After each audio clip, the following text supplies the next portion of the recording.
Assalamualaikum warahmatullahi wabarakatuh. Selamat pagi anak-anak. Perkenalkan, nama saya Ahmad Sunardi. Hari ini kita belajar mengenai media pembelajaran, mengapresiasikan dongeng.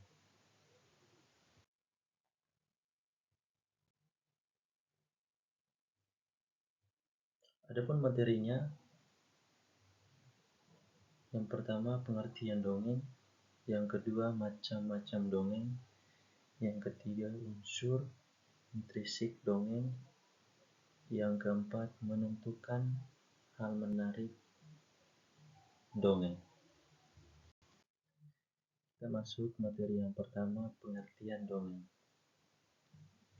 Dongeng merupakan cerita yang tidak benar-benar terjadi, terutama tentang kejadian pada zaman dahulu yang bersifat aneh-aneh ataupun ajaib. Setiap anak pasti senang jika mendengarkan dongeng, karena banyak hal menarik dari dongeng tersebut. Hal-hal menarik dari sebuah dongeng terletak pada perubahan nasib pelakunya, konflik yang terjadi, dan amanat yang dapat diambil sebagai suatu nilai didik. Dongeng memiliki beberapa fungsi dalam kehidupan, antara lain sebagai alat pendidikan dan sebagai hiburan. Cerita-cerita dongeng banyak memuat pelajaran moral yang dapat diambil hikmahnya. Inilah pengertian dari dongeng. Selanjutnya, ada 5 macam dongeng. Yang pertama, fabel. Yang kedua, legenda.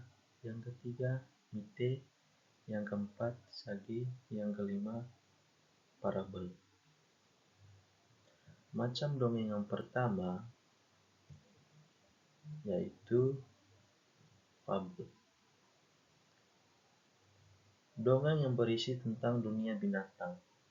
Contoh, dongeng kelinci dan buaya. Dongeng kelinci mencuri timun, itulah contoh dongeng fabel. Selanjutnya, dongeng legenda. Dongeng yang berhubungan dengan keajaiban alam. Biasanya berisi tentang kejadian suatu tempat. Contoh, dongeng rawa-rani, dongeng terjadinya Danau Toba, itulah dongeng legenda. Yang ketiga, macam dongeng yang ketiga, mite. Dongeng tentang dewa-dewa dan makhluk halus. Ini ceritanya tentang kepercayaan animisme. Contohnya, dongeng Nyai Roro Kidul. Macam dongeng yang keempat, dongeng sage. Dongeng sage ini banyak mengandung unsur sejarah karena diceritakan dari mulut ke mulut. Lama-kelamaan terdapat tambahan cerita yang bersifat khayal. Misalkan dongeng Jagat Tingkir. Macam-macam dongeng yang kelima ini yaitu parabel. Baik mengandung nilai-nilai pendidikan ataupun cerita pendek dan sederhana yang mengandung ibarat atau hikmah sebagai pedoman hidup. Misalkan dongeng si Malin Kundang. Inilah 5 macam-macam dongeng beserta contohnya. Selanjutnya, unsur intriksi dongeng. Ada 5 juga unsur intriksi dongeng. Yang pertama, tema, tokoh, setting ataupun latar, alur cerita, dan yang terakhir pesan ataupun amanat. Jadi di sini kita bahas unsur interaksi satu persatu ya. Yang pertama, tema. Tema yaitu ide dasar, ide pokok, atau gagasan yang menjiwai seluruh cerita.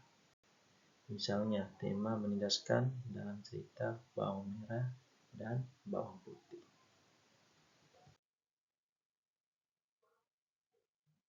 Unsur intriksi yang kedua, tokoh.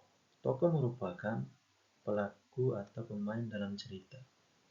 Tokoh di dalam dongeng bisa berupa manusia ataupun binatang. Tokoh di dalam dongeng memiliki sifat yang berbeda-beda, baik itu sifatnya baik, jahat, rajin, malas, dan sebagainya. Sifat-sifat tokoh tersebut dinamakan watak. Sedangkan penggambaran watak tertentu dari setiap dalam dongeng ada tokoh utama dan tokoh penentu. Tokoh utama adalah tokoh yang menjadi pokok cerita. Itulah tokoh utama. Sedangkan tokoh pembantu adalah tokoh yang membantu tokoh utama untuk membangun cerita. Selanjutnya, latar ataupun setting. Latar adalah keterangan mengenai ruang ataupun tempat, waktu, dan suasana yang terdapat di dalam dongeng. Latar dalam dongeng terdiri dari 3 macam. Di sini latar terbagi 3 macam. Latar yang pertama, latar tempat. Latar tempat adalah segala sesuatu yang menjelaskan tempat terjadinya peristiwa dalam cerita. Misalnya di istana, di medan perang, di jalan, dan sebagainya. Latar waktu. Latar waktu adalah waktu terjadinya peristiwa di dalam dongeng. Latar waktu dalam dongeng misalkan di pagi hari, siang hari, sore hari, malam hari, tengah malam, dan sebagainya. Itu disebutkan latar waktu. Yang ketiga, latar suasana. Latar suasana adalah penjelasan mengenai suasana pada saat peristiwa terjadi. Suasana dalam dongeng misalkan suasana menyenangkan, menyedihkan, mengharukan, dan sebagainya. Alur cerita. Alur dalam rangkaian peristiwa dan konflik yang menggerakkan jalan cerita. Alur dongeng pada umumnya tersusun atas konflik awal, perkembangan konflik, dan penyelesaiannya. Yang terakhir, pesan dan amanat. Amanat merupakan pesan dalam cerita yang ingin disampaikan pengarang kepada pembaca. Pesan biasanya berisi contoh, nasihat, ataupun perbuatan-perbuatan bijak.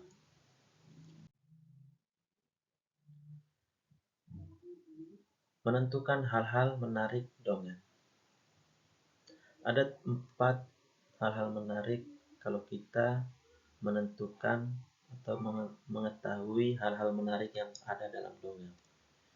Untuk dapat menceritakan kembali isi dongeng yang kamu dengarkan dan mengungkapkan hal-hal menarik dari dongeng, kamu akan melakukan aktivitas tersebut. Yang pertama, kamu mendengarkan dongeng terlebih dahulu. Yang kedua, menceritakan kembali isi dongeng secara lisan. Yang ketiga, menilai kemampuan menceritakan kembali isi dongeng secara lisan. Yang keempat, mengungkapkan hal-hal menarik dari dongeng yang kamu dengarkan. Itulah 4 hal-hal menarik.